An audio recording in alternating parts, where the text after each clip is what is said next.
If you think about the most basic skills that you need to play the game of baseball, what comes to your mind? The first thing you probably thought of is throwing. You have to be able to throw the ball if you're going to play baseball. After throwing, there's a second skill that kind of goes hand in hand with throwing, and that's catching the ball.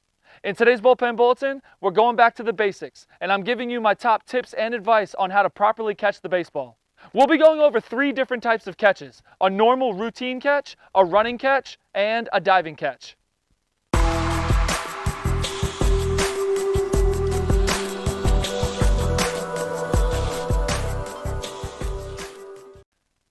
Hey team, Coach Hart here with Building Better Baseball, the best place for baseball education.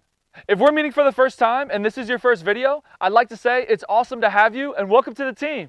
If you're a youth baseball player or a coach and you'd like to improve your game, be sure to hit that red subscribe button so you don't miss any of my weekly videos to help you take your game to the next level. And also, I'm giving away 2 free guides at the end of this video, so be sure to stick around so you don't miss out. Now, let's learn how to catch the baseball. The first thing we'll discuss today is we'll talk about catching normal catches. In this first part, I'm going to go over the most basic tips for catching a baseball. And these tips are great for any player. If you've been playing for a while, it's always nice to have a refresher and keep your basic fundamentals sharp. That's my whole vision behind Building Better Baseball, to help you build a solid foundation of basic fundamentals so you can build a long baseball career on it. But if you're a complete beginner and just starting out, these tips will help explain how to properly catch a baseball and help you have success on the field. My idea of a normal catch is any throw that's within your reach where you don't have to move your positioning to catch the ball. It doesn't always have to be a perfect throw right to your chest in order to be a normal catch. But if it's within your reach and you have an easy chance to catch the ball, I consider that a normal catch. Here are my top tips for catching a normal catch. No matter how easy the catch is, no matter how many times you've made that same catch, you should always catch with 2 hands. Always, every time, no matter what. Every normal catch that you make for the rest of your life should be with 2 hands. I always tell my players that I work with that you have 2 hands, you might as well use them, right? Catching the ball with 2 hands does 2 things. It secures the ball in your glove when your glove is not enough, and also it makes a quick, easy transfer to your throwing hand from your glove. If it's a normal catch, your glove and your throwing hand should be attached, and they should move in the same direction wherever the catch is. If the catch is over here, both hands go over here. If the catch is over here, both hands go over here. Over here, right here, down here, down here. They should always be attached wherever you reach for the throw. A good rule to follow whenever you're trying to catch the ball is if the ball or the throw is above your belly button area, anywhere up here, you're going to catch the ball with your thumbs together. And that's your throwing hand thumb and your glove thumb. If the ball or throw is below your belly button area, you catch the ball with your pinkies together. So that's your glove hand pinky and your throwing hand pinky. That's just a good general rule for catching the ball. And catching the ball with 2 hands looks like this. Whenever the ball is coming and it hits your glove, you have your hand ready right there, and when the ball hits your glove, you just clamp down on your glove like that to secure that ball in your glove so it doesn't pop out. Same thing with your pinkies together. You catch the ball down here. As soon as the ball hits your glove, you clamp down on your glove to secure that ball. That's what I mean by catching the ball with 2 hands. My second tip is to always move your feet on every catch, even if it's a perfect throw. This tip is more for getting the muscle memory down to prepare you for games. In the game, you have to have quick feet and be able to move your feet into proper throwing position on mostly every catch. So why not practice it every time you catch the ball? Every time you catch, you can move your feet from here to here, from here to here, from here to here. No matter where the ball is, you always move your feet on every catch because that's what you have to do in the games.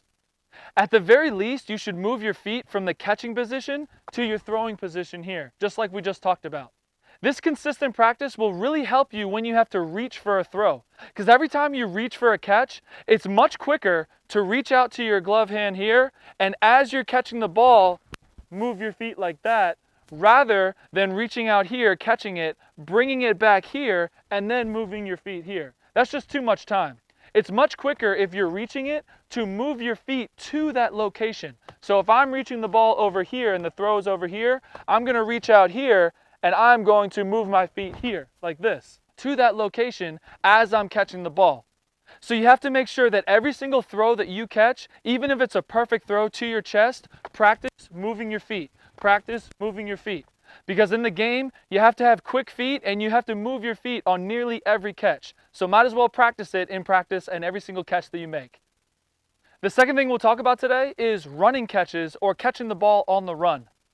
There are plenty of times in baseball where you have to run to catch the ball. It happens for almost every position on the field. And honestly, I think it happens almost more often than normal catches. And in this second part, I'll give you my top 3 tips for making running catches. The first and most important part of making a running catch actually doesn't have to do with catching the ball at all. It has everything to do with your other teammates on the field who are also running to catch that ball. Communication is the single most important thing when you're running to catch a ball. If you know for 100% fact that you're the only one running after the ball, then that's great. You don't really have to worry about this tip.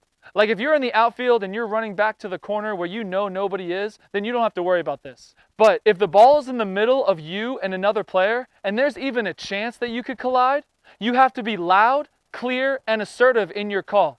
You say, mine, mine, mine. You make sure that the whole world can hear you call that ball.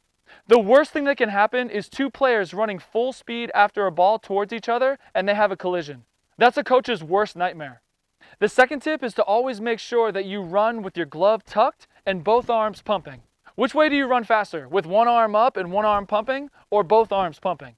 With both arms pumping, right? When you're running to catch a ball, you never want to run with your glove in the air. And you'd be surprised at how many youth players do this. They run to catch the ball and they're running with their hand in the air. And that's going to slow you down like nothing else.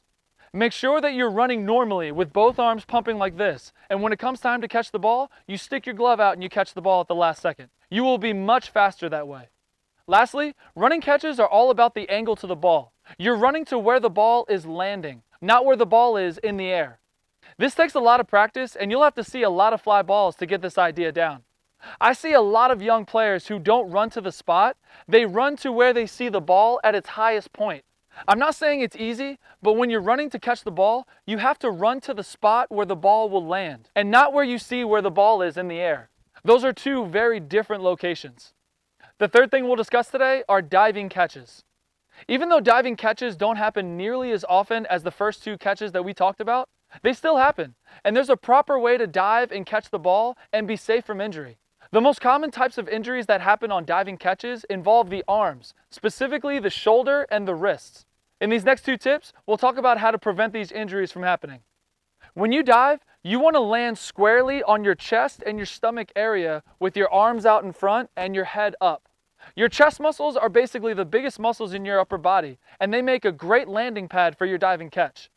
The injuries to the shoulders happen when players dive and they start to turn their body on their dive, and when they land on their shoulders. Your chest is much more stable and solid than your shoulders are, and when the weight of your body lands on your shoulder, there's a high chance for your shoulder to dislocate because of the force of the dive. Another high risk of injury is to the wrist of your glove hand. If the wrist is not in the right position on the dive, the glove gets caught on the field and it rolls underneath of your arm and your body. And when that happens, there are a bunch of things that can go wrong with not only your wrist, but your elbow and your shoulder as well.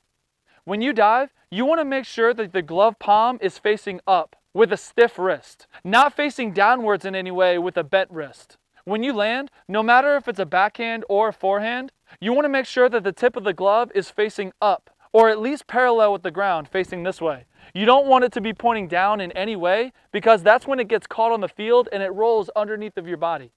I would practice diving catches from your knees before trying them in a game, just to make sure that you have the proper form and you're comfortable landing on your chest and your stomach. I'd like to hear your thoughts about this video. What's one thing you learned that you're going to try the next time you go out and you have a catch? Leave a comment below and I'll be sure to get back with my thoughts.